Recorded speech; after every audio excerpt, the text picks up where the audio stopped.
on Fridays. I'm Al McCaulet. Today I want to talk to you about another piece of art. And if you watch past episodes of Fish on Fridays, you know we like to look at particularly Catholic art and talk about some of the symbolism and some of the themes that are involved with that. Today's piece of art that I want to focus on is not at all a Catholic piece of art.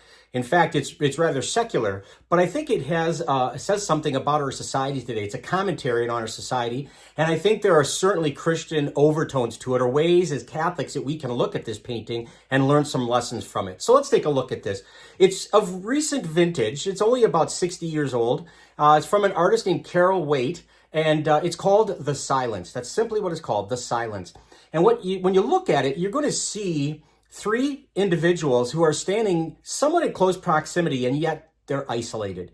You could just sense their isolation. They're not looking at each other. They don't recognize each other's presence. It's almost like they're in their own little world, very insular.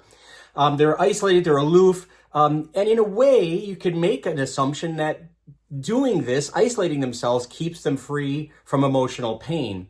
But if you look at their faces, none of them are happy. None of them are at peace. And isn't that true of our society today? A lot of what we do with social media and the like, we're very independent from each other. We're disconnected. And this is not necessarily a good thing. And it's certainly not what we're called to be as Catholic Christians. But let's look again at this picture just a little bit more before I expound on that a little bit more. You'll notice that the three individuals in this painting are of different ages. So this is not just something that's a youth thing. It's multi-generational. From young to old, we've gotten to a point in society, I think, sometimes where we've isolated ourselves. And it makes me wonder, what walls have I put up, or what enclosures do I have around me that keeps me aloof from others? Not just recognizing that they're human and their dignity in that regard, but just in terms of, am I seeing them and interacting with them in any way, shape, or form? Am I seeing Christ in them, ultimately, is what I'm asked to do. And ultimately, we're called to be communal. And when I look at this painting, it makes me think about something that happened to me many, many years ago when I was a teacher at a Catholic high school. I taught in Catholic high school for 24 years. And this has to go back 20 years now. A young lady came up to me after one of my classes and asked if she could meet with me after school because she needed to interview me. And I, of course, said, yeah, that'd be great. And so we set up a time for her to come back to my room. And I'm just thinking she's going to ask me the standard questions. Why are you a teacher? You know, that kind of stuff. And she came to my room after school and said, really, the interview is only one question. And the question is, what's the meaning of life? It's kind of like a bomb being dropped. It's like, come on, that's not an easy question. That's not an easy question at all. And so I don't remember what I said. I honestly don't remember what I told her, but I probably prattled off some kind of cliches or something of that nature. And I said whatever I said. It certainly wasn't memorable because I don't remember it. But I do remember being upset that I couldn't answer the question. I remember thinking to myself, why don't I know what the meaning of life is? If I'm teaching Catholic theology to high school students, why do I not have a sense, at least, of what the meaning of life may be? So believe it or not, I took this to prayer. I thought about it for a long time, and I came up with an answer. The answer to me, this is just me, Al McCaulet's owning this. If you were to ask me what the meaning of life is today, I would say the meaning of life is disco balls. Disco balls, that's the meaning of life. Who knew, right?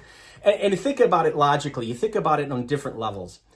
Disco balls are used in times of celebration and joy and happiness, like proms or homecoming dances, wedding receptions, things of that nature. They're used in times of happiness. And that's what we're called to be. We're called to be people of joy. We are an Easter people as Catholic Christians. Christ is risen. We know that there's the cross and Good Friday, but ultimately it's the empty tomb that we focus on, and we say hallelujah because of that. We are not meant to be dour. We are meant to be alive with faith and alive with the resurrection. And so we are joy-filled people. That's one aspect of disco balls.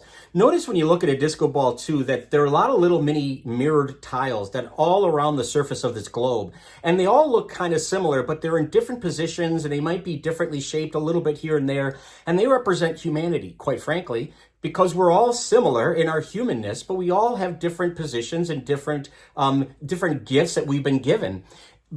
But if there was only one little mirrored tile on that ball, on that globe, it wouldn't be very effective. It wouldn't work very well.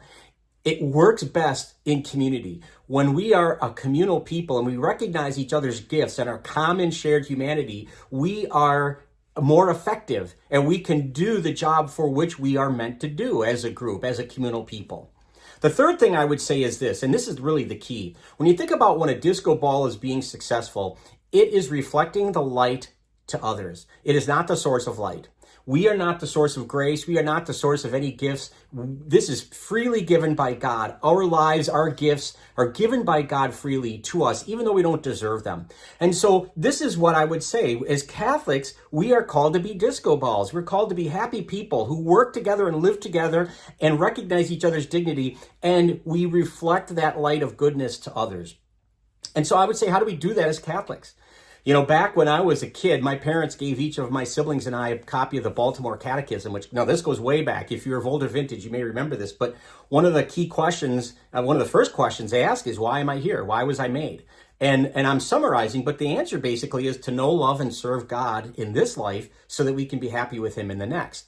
And really, that's what a disco ball does. It knows what it is. It works together. It serves others so it can be happy in this life and the next. I mean, so by knowing, by loving, by serving God, that's how we're happiness. So to come full circle back to this painting, notice that all the plants in it are isolated on purpose. Some gardener has put a fence around them or a cage around them to keep them isolated. We have no such cages around us unless we do it ourselves. And so as Catholics, as Christians, we have to take this lesson to heart. We have to be communal. We have to take that chance to risk and be vulnerable in terms of looking at others and being vulnerable in their humanity. Look at them in their humanity and accept them as children of God, quite frankly.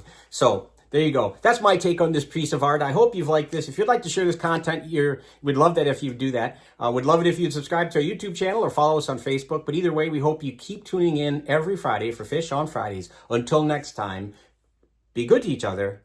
God bless, and go beat disco balls.